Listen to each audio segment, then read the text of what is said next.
Senator مصدق ملک صاحب ذرا بتائیں گے کہ آپ سینٹ کے ممبر بھی ہیں، تو یہ جو آج 3 آپ کے ساتھیوں کی رکنیت منسوخ کر دی گئی، معطل کر دی گئی، تو یہ کل بھی ہنگامہ ہوا تھا، آج پھر ہنگامہ، تو یہ کیوں ہنگامہ ہو رہا ہے؟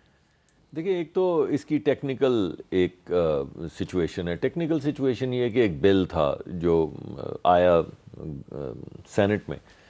اچھا، وہ کانسٹیٹیوشنلی غلط تھا، اس کو پہلے ہی پکڑا جانا چاہیے تھا، اس کو لے ہی نہیں ہونا چاہیے تھا، کیونکہ اس میں فیڈرل گورنمنٹ کی اجازت کی ضرورت تھی، تو اسے لے نہیں ہونا چاہیے تھا. اس وقت کسی نے بھی اعتراض نہیں کیا. میں تو آپ کو ایک فیئر ویو پوائنٹ دینے کی کوشش کر رہا ہوں. وہ کمیٹی کو ریفر ہو گیا.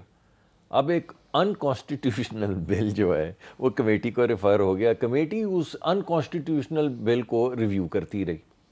اچھا اور اس کے بعد کمیٹی نے ایک رپورٹ بھیج دی. ہاں، اب وہ انکانسٹیٹیوشنل بل کے اوپر ایک انکانسٹیٹیوشنل رپورٹ جو ہے وہ لے ہو گئی سینٹ میں. اب اسے لے ہی نہیں ہونا چاہیے تھا. یعنی چیکس اینڈ بیلنسز ہوتے ہیں نا، آپ چیک کرتے ہیں کہ بھئی یہ کانسٹیٹیوشنل ہے یا نہیں ہے. جب وہ لے ہو گئی تو اس پہ لگڑ بھگڑ شروع ہو گئی. اب وہ ہماری آپس کی جو پولرائزیشن ہے، وہ صاحب زیادہ صاحب کو بھی پتہ ہے، وہ بڑی انفارچونیٹ ہے، ٹروتھفلی ویری انفارچونیٹ. لیکن بہرحال ہے.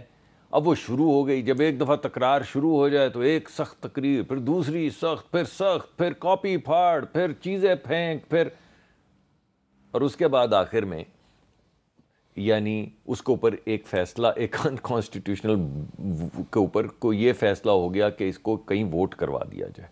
اب ووٹ کے اندر بھی لڑائی، وہ دھکم پیل، وہ جو ہے سخت کلامی جو ہے وہ چلتی رہی.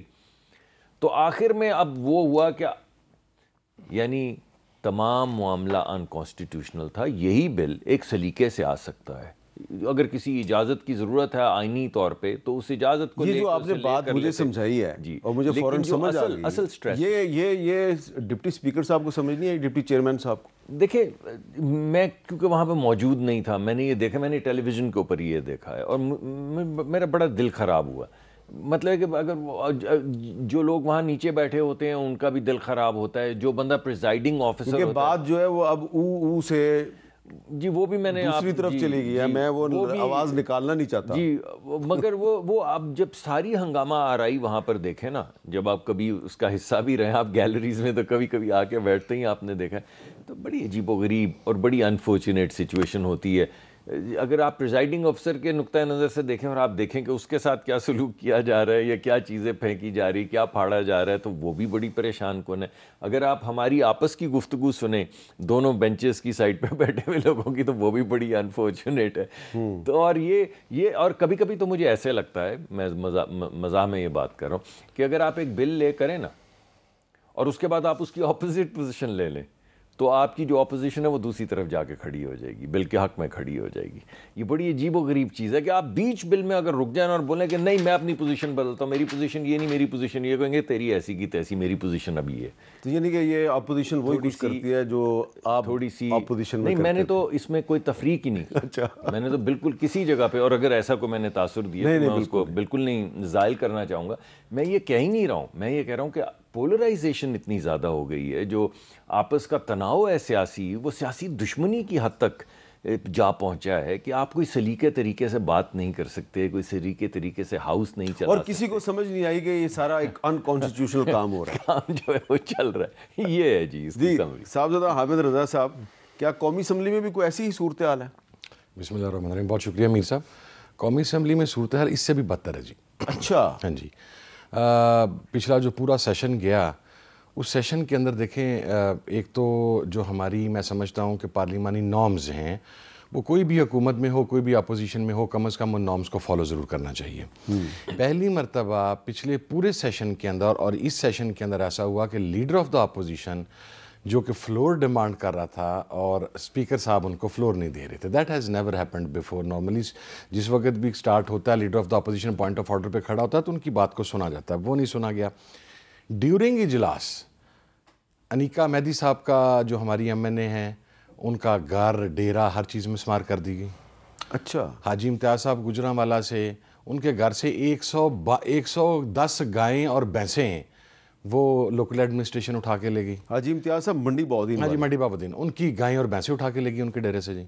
اب آپ دیکھیں جب آپ کا پارلیمنٹرین وہاں پر کھڑا ہے وہ اس طریقہ پولیٹیکلی وکٹمائز ہو رہا ہے. وہ تو گائے اور بھینسیں ان کی تعداد بہت زیادہ ہے, وہ کہاں پہ لے کے گئے ہوں گے؟ ابھی 110 تو لے کے گئے ہیں جی, پتہ نہیں لوکل ایڈمنسٹریشن کہاں پہ اٹھا. پہلے ان کی 4 مربع چاول کی فصل, مونجی کی فصل کو ڈی سی صاحب جس کی ویڈیوز اویلیبل ہیں, اس کا مطلب ہے پنجاب پولیس کے پاس کافی ذرائع وسائل ہیں کہ 110 گائے بھینسیں اگر وہ کہیں لے کے گئے ہیں, کہیں باندھی ہوں گی, پھر ان کو چارہ بھی ڈالتے ہوں گے, پانی بھی پلاتے ہوں گے, بالکل, تو کافی خرچہ ہوتا ہوگا. سر میں تو اس چیز کا بڑے عرصے سے قائل ہوں کہ اگر آپ نے اسرائیل سے غزہ کے علاقے کو آزاد کروانا ہے تو فری ہینڈ دے کے وہاں پر پنجاب پولیس کو بھیجیں تو ایک بڑا مناسب ٹکراؤ ہوگا, کیونکہ جو بروٹیلٹی پنجاب پولیس, اچھا یہ میں یہ نہیں کہہ رہا, یہ پنجاب پولیس کی ہم نے تربیت ہی ان گراؤنڈز کے اوپر کی ہوئی ہے کہ, اور میں آپ کو امیر صاحب میرا اپنا ایک پولیٹیکل تھوڑا سا ایکسپیرینس آپ کو بتا دیتا ہوں.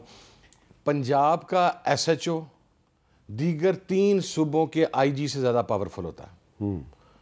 اس کے پاس اتنی بروٹل فورس ہوتی ہے, اور جب اسے گو ہیڈ آتا ہے پھر اسے پوچھنے والا کوئی نہیں ہوتا. سر ان رویوں کے ساتھ جب آپ ایک دوسرے کی چادر چار دیواری کا تقدس نہیں کر سکتے, جب ہم ایک دوسرے کی ماں بہن کی عزت نہیں کر سکتے, ہم ایک دوسرے کی ماں بہن کی عزتوں کو سرے بازار پامال کر رہے ہیں, اس کے بعد آپ یہ امید کریں گے کہ وہی پارلیمنٹیرینز اس نیشنل اسمبلی میں یا سینٹ میں آئیں گے اور پھر وہاں پر وہ بہت سیولائزڈ گفتگو کریں گے. پھر مختلف طریقہ کار کیا ہوتا ہے, مثلا میں آپ کو بتاتا ہوں جی, میری اسٹینڈنگ کمیٹی تھی ہیومن رائٹس کی, بہت 4 اہم سینسیٹیو 3 ایشوز تھے, وہ ان کو ٹیک آن کیا گیا تھا. وہ پچھلی میٹنگ میں اس کے اوپر پروسیڈنگ ہوئی, آئی جی اسلام آباد کو نوٹس ہوا 26 کے اوپر, ڈیالہ جیل کے اندر جو لیڈر آف دا اپوزیشن تمام لوگ گرفتار ہوئے اس کے اوپر نوٹس ہوا.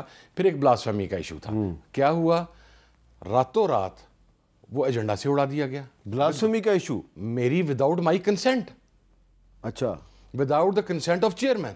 اب جب میٹنگ یہ وہی ایشو ہے جس پہ آج علی محمد خان صاحب نے تقریر کی؟ جی بالکل, یہ وہی ایشو ہے.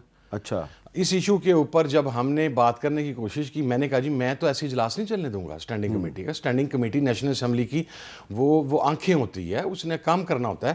جب یہ ایجنڈا کے اوپر ہے, ایجنڈا اپروو ہوا ہے پہلے, ایجنڈا اپروو ہونے کے بعد ایجنڈا جاری ہوا ہے, اور پھر اجلاس سے ایک دن پہلے میں ٹریول کر رہا تھا, راستے میں مجھے اطلاع ملتی ہے کہ جی وہ ایجنڈے سے نکال دیا.